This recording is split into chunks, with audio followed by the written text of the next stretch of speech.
नमस्कार। Nursing smart के YouTube channel पर एक बार फिर से आप सभी लोगों का स्वागत है। एक छोटा सा बच्चों का जो डाउट तो क्या कहें हम उसको, बच्चों के मन में जो चीज़ें चल रही हैं ना, जो शायद आप लोगों को डिस्टर्ब भी कर रही हैं DSSB की प्रिपरेशन को लेकर के, वो हम आपको यहाँ पर डिस्कस करेंगे कि DSSB में जो एग्ज़ाम्स 12 अगस्त से शुरू हैं और लास्ट में 3 सितंबर तक जाएंगे। काफ़ी बच्चे यही सोच रहे हैं कि सर मेरा नंबर जो है, इसके पहले एग्ज़ाम जो लास्ट डेट है वो प्रीवियस डेट जो 25 है, मेरा एग्ज़ाम जो है वो जितना पॉसिबल हो लेट आए। और लेट में तो 2 ही डेट्स हैं, 25 अगस्त की और 3 सितंबर की। इससे कोई फ़र्क पड़ेगा क्या? अगर कोई मेरे से पूछे और मुझे उतना ही आता है, मान लीजिए जितना किसी भी बच्चे को एग्जाम्पल के तौर पर आता है, मतलब जो भी मेरा ये वीडियो देख रहा है फ़िलहाल ना, जो भी मेरा ये सेशन देख रहा है, वो बच्चा अपने आप को एग्जाम्पल मान ले और मेरी आत्मा उसके अंदर एक बार के लिए घुसा दें कि भाई आप क्या कर रहे होते सर? तो मैं एग्ज़ाम के लिए 12 अगस्त की डेट ऑप्ट करता। आप बोलोगे सर आपको तो आता है। अरे भाई भूल गए आप, मैंने अभी भी क्या बोला कि मेरे को उतना ही आता है जितना आपको आता है। रीज़न, 12 अगस्त को वो बच्चे एग्ज़ाम देंगे जिनको सबसे कम टाइम मिलेगा, सबसे कम टाइम मिल रहा है, ठीक है ना। प्रिपरेशन सबको पता है कि किसकी कितनी है, सेम ही है प्रिपरेशन। तो आप बोलोगे सर 12 अगस्त को टाइम क्यों लिया? 3 सितंबर का भी अवेलेबल था आपके पास में, तो क्योंकि आपकी इच्छा चल रही थी, तो आपको बेहतर था कि पूरे 20 दिन का समय और मिल रहा था। कोई फ़र्क नहीं पड़ेगा ये 100%, क्योंकि DSSB का जितने भी हमने काउंट नहीं किया, लेकिन मुझे लग रहा है 20, 22, 23 शिफ्ट हैं इसके अंदर, है ना। जितने भी एग्ज़ाम्स हो रहे हैं, जैसे जैसे शिफ्ट्स आगे बढ़ती चली जाएंगी, 12, 13, 14, 15 तो देखो कोई फ़र्क नहीं पड़ता, उसके बाद में बच्चों को ज़्यादा टाइम मिलेगा, तो बच्चों के मार्क्स जो हों थोड़े थोड़े, ज़्यादा भी नहीं, थोड़े थोड़े ज़्यादा आने शुरू हो जाएंगे। तो सर ये तो बहुत अच्छी बात है। क्या अच्छी बात है भाई? नॉर्मलाइजेशन नहीं होगा क्या? नॉर्मलाइजेशन इसी को तो बोलते हैं। उनको मतलब नहीं है पेपर क्या टफ था और क्या नहीं था, वो पेपर को भाई आपके कहने से वो पेपर टफ नहीं होता। उस बैच में जितने बच्चे बैठेंगे उस दिन जिस पेपर में मीन्स मान लीजिए कोई 1 शिफ्ट है, 2 शिफ्ट है, 3 शिफ्ट है, इसको यही मान लीजिए, ठीक है ना। इन 3 शिफ्ट्स में से बराबर बराबर बच्चे बिठा रखे हैं उन्होंने, 19-20 का फर्क हो सकता है। मान लीजिए 5000 बच्चे इसके अंदर हैं, 5000 बच्चे इसमें हैं, 5000 बच्चे इसमें। वो नॉर्मलाइज में इनका एवरेज नंबर देखते हैं, इनके एवरेज मार्क्स देखते हैं।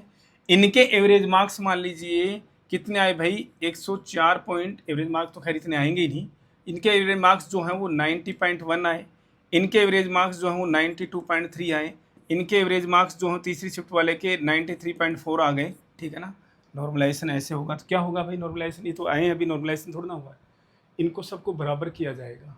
बराबर का मतलब सबको एवरेज किया जाएगा। जो फार्मूला ना बहुत जटिल फार्मूला है वैसे, इनको क्योंकि बेचारों को इनको तो नुकसान हो गया यार। इनका पेपर ये क्या दिखा रहा है एवरेज मार्क्स का मतलब? इनका पेपर 5000 बच्चे ही तो थे, इनका पेपर थोड़ा सा हार्ड था, टफ था, यही चीज़ दिखाती है। अब इसमें ये पॉसिबल, अब आप कहोगे सर उसमें इंटेलिजेंट बच्चे रहे हों या कमज़ोर बच्चे रहे हों, तो ये तो चीज़ बनी नहीं ना। तो इस चीज़ के लिए हमारा एक एग्जाम्पल समझिएगा कि आप लोग मंदिर जाते हैं, ठीक है ना, जो बड़े बड़े मंदिर जाते हैं, तो आपको मंदिर जाकर के कभी एहसास हुआ कि यार इतनी भीड़ हो रखी है और आज तो क्या है, मंडे है, ठीक है ना, और कल ट्यूसडे है।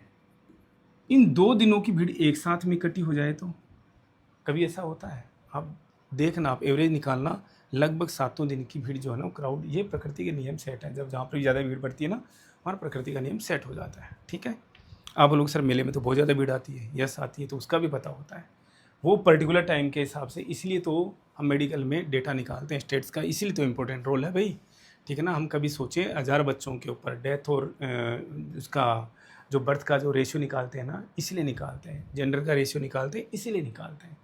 तो आप ये कहीं से भी कोई बच्चा इस कन्फ्यूज़न में ना रहे कि सर मेरा एग्ज़ाम जल्दी होगा तो मुझे नुकसान होगा और लेट होगा तो मुझे फ़ायदा होगा। जी नहीं, कोई फ़ायदा नहीं होगा आपका एग्ज़ाम लेट होने से। जो बच्चा जितना जल्दी एग्ज़ाम होगा, आपके पोटेंशियल पर डिपेंड करेगा, आपकी मेमोरी पर डिपेंड करता है। आप जो 15 दिन में तैयार कर लोगे, उसी के ऊपर डिपेंड करता है कि आप एग्ज़ाम कैसा देख कर के आने वाले हैं। आपके चाहे मार्क्स कम आए, अपने आप से नॉर्मलाइज हो जाएंगे। ऑब्वियस सी बात है कि अगर पेपर ही ज़्यादा ईजी आ गया 12 अगस्त वाला तो बात अलग है, तो वैसे कोई दिक्कत नहीं है। अदरवाइज़ एग्ज़ाम पेपर जो नॉर्मलाइज हो जाएगा, और वो तो होना ही है। दूसरी चीज़, बच्चे बोल रहे हैं कि सर निगेटिव मार्किंग है, यस है, और आई एम नॉट श्योर वाली तो बात नहीं है, शायद जितना मुझे ध्यान है 0.25 की निगेटिव मार्किंग है। हर एक क्वेश्चन का 1 नंबर होगा, सही हो गया तो, गलत हो गया तो 0.25 आपका काट लेंगे। 1/4 ही है शायद इनकी और 1/3 नहीं है, तो ये नेगेटिव मार्किंग है। हमें केवल यही चीज़ डिस्कस करनी थी, बच्चों का सबसे ज़्यादा और बच्चों के दिमाग में घूम भी रहा है, हर एक बच्चे के दिमाग में घूम रहा है जो माला जपते हैं ना हम किस, हे भगवान जी मेरा ये कॉल लेटर कब आएंगे, एडमिट कार्ड कब आएंगे। सब बच्चे इस क्वेश्चन को इसी वजह से पूछ रहे हैं कि काश मेरा जो कॉल लेटर है या एडमिट कार्ड है वो लेट आए या लेट एग्ज़ाम के लिए आए, तो उससे कोई फ़र्क नहीं पड़ेगा। जितना जिस दिन डेट को एग्ज़ाम आए खैर तो देना ही पड़ेगा, कोई ऑप्शन नहीं है। एट द अर्लीस्ट आए, लास्ट में आए, कोई फ़र्क नहीं पड़ेगा। इसका फ़र्क केवल और केवल उस टैलेंटेड बच्चे पर पड़ेगा जो क्या, जिसने हाल ही में बस पढ़ाई नहीं करी और उसको पढ़ाई के लिए टाइम चाहिए। अब आप देख लीजिएगा, आप अपने को इतना टैलेंटेड मानते हैं, क्या है क्यों, पढ़ाई तो किसी ने नहीं कर रखी है, तो आप भी कहोगे सर हूँ तो टैलेंटेड ही लेकिन पढ़ाई नहीं हो रखी।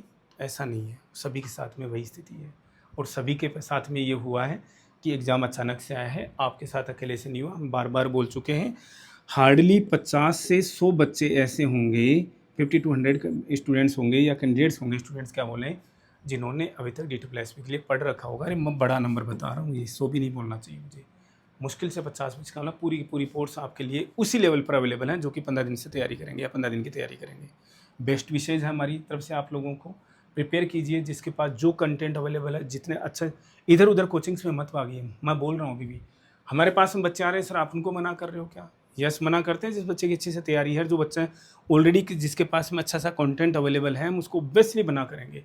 अगर आपको दिक्कत आ रही है कहीं पर भी ना पढ़ने में, स्टडीज़ में, तो हमारे कंसाइज कंटेंट के साथ में आ सकते हैं। हम तभी बोलते हैं बच्चों को कि हमारा जो पार्ट 1 का नर्सिंग में एडमिशन लेने के लिए हम टोटली मना करते हैं। कहाँ से पढ़ लोगे भाई, कैसे पढ़ लोगे इतना सारा, हम तो सबसे कम पढ़ाते हैं। मीन्स हमारा कंटेंट तो इतना प्रिसाइज है, इतना प्रिसाइज क्या बोले, इतना कंसाइज है कि लोगों ने हमसे 4-4 गुना पढ़ा रखा है, पता नहीं क्या पढ़ा रखा है। ये तो हमें भी शोध का विषय है, वैसे रिसर्च का सब्जेक्ट है, लेकिन नर्सिंग आपने जो भी पढ़ रखी है, क्योंकि एवरेज पेपर आएगा, 60 नंबर कोई भी ले आएगा, 5-7 नंबर का फ़र्क पड़ेगा उसमें। पार्ट 1 आपका सिलेक्शन कराएगा। दिक्कत है हमारे साथ पढ़िए, अदरवाइज खुद से स्टडी कीजिए। सेशन में इतना ही, मिलेंगे वेरी नेक्स्ट अपडेट के साथ। Thank you.